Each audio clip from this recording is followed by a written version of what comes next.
No, I think ACORN is a major governmental investigation. I think we're going to, we've just scratched the surface.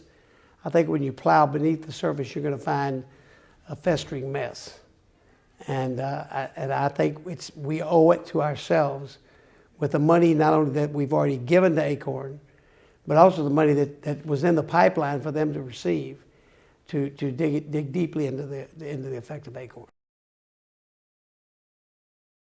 A little bit. I was a little bit surprised, although I think that as long as they were talking, it's kind of sad.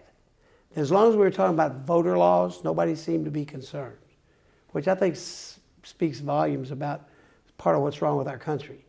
But the minute we start talking about child prostitution, all of a sudden that was more than people could take.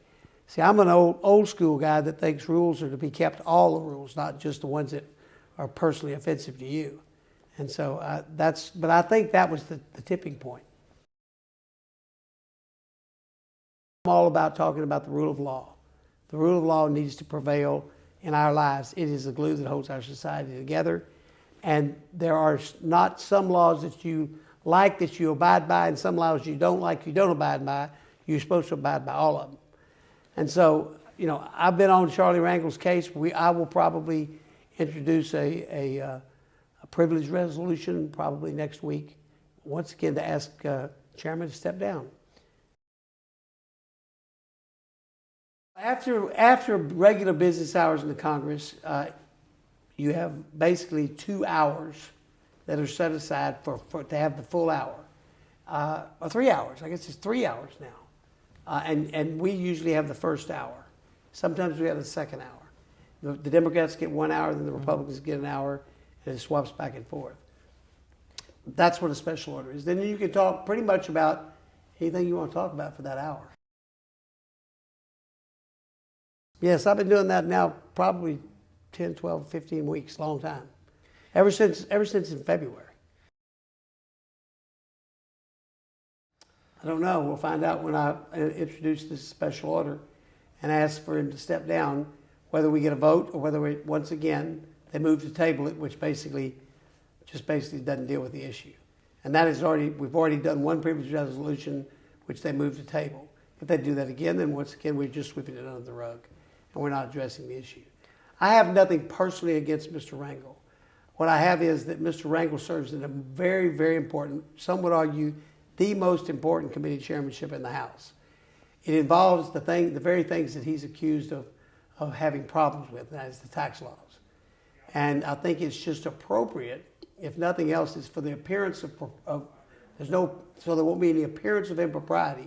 He needs to step down from his position until these issues are resolved. We have a resolution body in the House. It's called the Ethics Committee. It's been now almost, I guess we're close to 2 years in the Ethics Committee with no resolution. That needs to be resolved there. If there's worse than what would come out of the Ethics Committee, the Justice Department needs to resolve those things. But they need to be resolved. If the storm dies down, it'll be our fault. Because, quite frankly, the minute I started seeing, ACORN has not been a major player in my district that I'm aware of, although I did see some in the last election in some areas they came in organizing in some areas of my district, but not appreciable where it concerned me. But I did see it going on in other big cities in Texas, and there were a lot of election law violations that were just clearly being violated. And we cannot stand still for that. It's about confidence in the United States of America. We can't let people break rules and undermine elections and have confidence in who we elect. We all have a duty to each other to make sure that the election laws are abided by. Unfortunately, for some reason, there's people who think winning is much more important than following the rules. And so I don't think we should ever let ACORN up until we got it dug all out. You know, one of the things that's curious when you see the reports, money goes to a post office box in, I believe, New Orleans, Louisiana, and then just seems to go where? We don't know. But at least one of those ACORN founders has been indicted. Maybe even convicted, I'm not sure about that. But that means money's going somewhere, and when you're dealing with large amounts of money, there's a special responsibility because large amounts of money are tempting for people to break the rules, and it's harder to find when they do.